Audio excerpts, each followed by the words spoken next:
سعد بھائی ہمارے بلوچستان کے نوجوانوں کو ایک پیغام دے دیں، ایک ایسا پیغام دے جو ہمارے نوجوان فحاشی کی طرف پہنچ جا رہے ہیں، ان کے لیے بھی پیغام۔ بسم اللہ الرحمن الرحیم۔ ہمارے بھائی ہمارے پاس تشریف لائے، ہمارے لیے بڑی خوشی کی بات ہے۔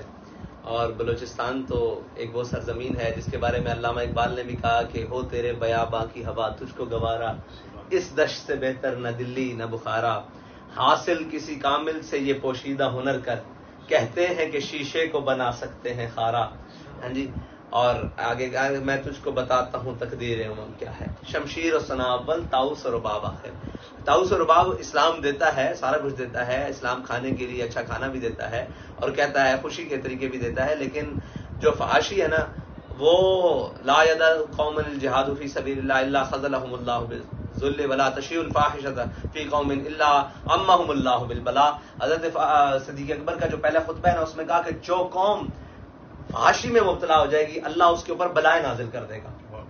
اگر بلوچستان کے نوجوان فحاشی اور یعنی یہ ساری چیزیں چھوڑ دیں گے تو یہ جو کچھ بھی وہاں کی بے راروی ہے، مارا ماری ہے اور ایک بے یقینی کی فضا ہے، اگر یہ اپنے آپ کو ان ساری چیزیں چنگل سے نکال دیں اور تہذیب ہنود و یہود اور جناب تہذیب ہندو اور اس سے سارا کچھ پاک کر لیں اور یہ کہیں کہ جناب وہ اقبال نے کہا نا کہ پاری تیرے چشموں کا تڑپتا ہوا سیماب، مرغان سحر تیری فضاؤں میں ہے بیتاب، اے وادی لولاب، گر صاحب ہنگامہ نہ ہو ممبر و محراب، دی بندہ مومن کے لیے موت ہے یہ خواب۔ تو آپ تو پہاڑوں کے رہنے والے ہیں اور اقبال نے کہا کہ فطرت کے مقاصد کی کرتا ہے نگہبانی، یا بندہ صحرائی یا مرد کوہستانی۔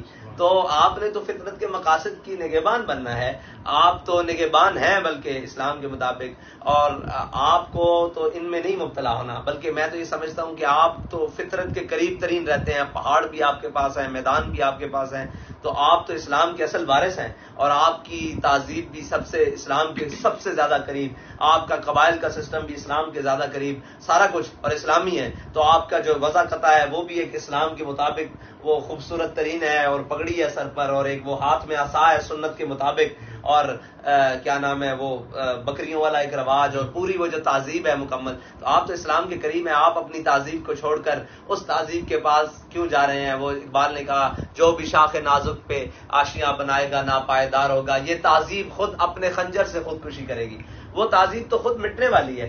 آپ اسلام کی تہذیب کو چھوڑ کر اور ایمان کی چاشنی کو چھوڑ کر کہاں گم ہے؟ میں تو سب کو کہوں گا کہ اس فحاشی اور طاؤس اور رباب سے نکل کر ایک دفعہ اسلام کے دامن میں دوبارہ آئیں، اسلام آپ کو عزت دے گا۔ اسلام نے تو آپ کے پاس تو مکران اور یہاں تک صحابہ کرام تشریف لائے ہیں، تابعین تشریف لائے ہیں، تبع تابعین، آپ کے پاس تو اسلام مجاہد لے کر آئے ہیں، تو آپ کی زندگی تو مجاہدانہ ہونی چاہیے۔ جیسے اقبال نے کہا کہ اے شیخ بہت اچھی مکتب کی فضا لیکن بنتی ہے بیاباں میں فاروقی و سلمانی، تو بیابان تو آپ کے پاس موجود ہے اور فاروقی و سلمانی کی روح کی ضرورت ہے۔ اور پھر اقبال نے خود ہی کہا کہ مٹایا کیسر و کسریٰ کے استبداد کو جس نے، وہ کیا تھا؟ زور حیدر، فقر بوذر، صدق سلمانی۔ اور اقبال کہتا ہے سبب کچھ اور ہے جس کو تو خود سمجھتا ہے۔ اگر آپ خود سمجھتے ہیں نا کہ یہ نام ہمارے اوپر یہ آ گیا، نہیں، اقبال کہہ رہا ہے سبب کچھ اور ہے جس کو تو خود سمجھتا ہے، زوال بندہ مومن کا بے زری سے نہیں۔ آپ کا زوال بے زری سے نہیں ہے، آپ کا زوال یہ ہے کہ آپ ان سے متاثر ہو گئے ہیں جنہوں نے آپ سے متاثر ہونا تھا، جن کی آپ نے ان کی تہذیب اپنا لی ہے، جن کی تہذیب تو اقبال نے کہا زمستانی ہوا میں گرچہ تیزی تھی شمشیر کی سی، لندن میں بھی نہ چھوٹے مجھ سے آداب سحر خیزی۔ تو آپ جو ہے نا آداب سحر خیزی کی طرف واپس آئیں اور رانائی افکار کی طرف واپس آئیں اور جدت کردار کی طرف واپس آئیں اور جناب حسن گفتار کی طرف واپس آئیں۔ آپ کہاں مطلب دوسروں سے متاثر ہو رہے ہیں، بلکہ میں ذاتی طور پر بھی بلوچستان کی ثقافت، ان کے لوگ، ان کا رہن سہن، ان کی محبت، ان کی جناب وہ مہمان نوازی اور ان کے بہت ساری چیزوں سے ہم متاثر ہیں۔ تو آپ کن سے متاثر ہونے چلے گئے ہیں؟ آپ تو وہ تو ان کی تو حیثیت ہی کچھ نہیں، وہ تو جناب ایک وہی ہے، اقبال نے کہا نا کہ وہ تاز بندے ہی گلستان استام معاشیاں برشاخ طوبہ بستام۔ اقبال نے کہا کہ میں نے پڑھ لیے علوم شرق و غرب، پڑھ لیے علوم شرق و غرب، روح میں باقی ہے اب تک درد و کرب۔ اقبال کہتا ہے کہ میں نے سارا کچھ حاصل کیا، ان سے پڑھا اور ان کا جدید بھی پڑھا، قدیم بھی پڑھا، لیکن روح کا درد باقی رہا۔ روح کا درد اگر آپ نے وہ جو ہے نا اس کو چاشنی دینی ہے، اس کو ایمان کی حلاوت دینی ہے، تو پھر آئیں حضور کے در پر واپس، آئیں قرآن کی احکام کی طرف واپس آئیں، اللہ اور اس کے رسول کے احکامات اور ان کے حکم ماننے کی طرف واپس آئیں. اور جب یہ مان لیں گے من یطع الرسول فقد اطاع اللہ ہے جی، اور پھر اللہ تعالیٰ پھر کرے گا کیا؟ پھر تو اللہ تعالیٰ کہتا ہے کہ ہم آپ کو دنیا و آخرت کی نعمتیں دیں گے اور پھر آپ کو اتنا راضی کریں گے، اتنا راضی کریں گے، پھر تو یہاں تک بھی آ جائے گا کہ انا فتحنا لک فتحا مبینا. یہ ساری مسلمانوں کے لیے باتیں نہیں، یہ ہمارے ایمان والوں کے لیے باتیں ہیں کہ آپ کو کھلی نام کے اللہ تعالیٰ فتح بھی عطا فرمائے گا اور اللہ تعالیٰ آپ کو عزتیں بھی دنیا میں دے گا.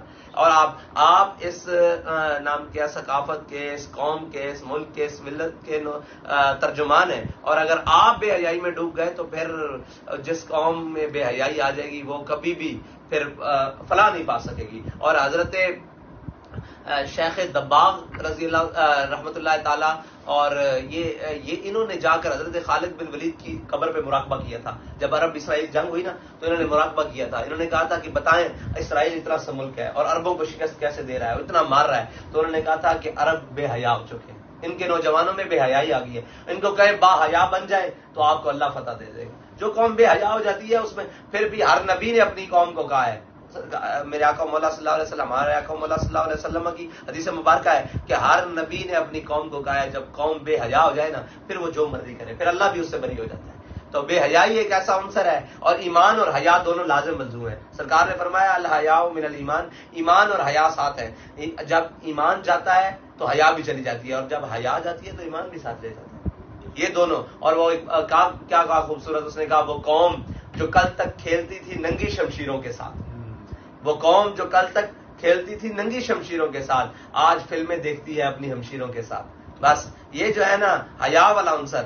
اور اگر وہ ہے، اقبال نے بھی کہا نا، وہ ہے وہی قبیلے کی آنکھ کا تارا جس کا جناب جوانی بے داغ ہے اور جس کا جوانی پاک ہے. اور نام کیا ہے جوانی، اور میرا تو پیغام جوانوں کو ہے کہ آپ اپنے آپ کو آگے لے کر آئیں اور آپ حضور سید عالم صلی اللہ علیہ وسلم کی شریعت کے مطابق اپنے آپ کو ڈھالیں اور بے حیائی سے دور ہو جائیں، اس گندی تہذیب سے دور ہو جائیں. تو پھر کیا ہوگا؟ افلاک سے آتا ہے نالوں کا جواب آخر، کرتے ہیں خطاب آخر، اٹھتے ہیں حجاب آخر. اور وہ اقبال نے کہا کہ مجھے آہو فغان نیم شب کا پھر پیام آیا، مجھے آؤ فغان نیم شب کا پھر پیام آیا، ہم اے راہرو کہ شاید پھر کوئی مشکل مقام آیا.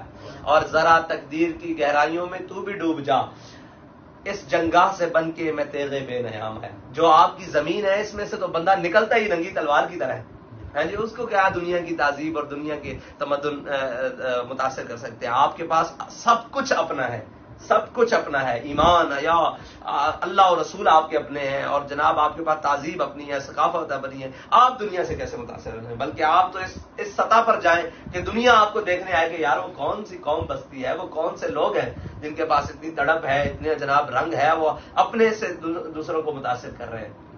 اللہ تعالیٰ مجھے اور آپ کو بس حیا عطا فرمائے، اور حیا سے ہی ایمان کی لذت ہے، حلاوت ہے، چاشنی ہے. اللہ تعالیٰ ہمیں ہر ارتداد سے محفوظ فرمائے اور ہمیشہ ایمان کے اوپر سلامتی عطا فرمائے. اور آپ تمام احباب کے تشریف لانے کا شکریہ، آپ کا بہت شکریہ. آپ ہمارے ہاں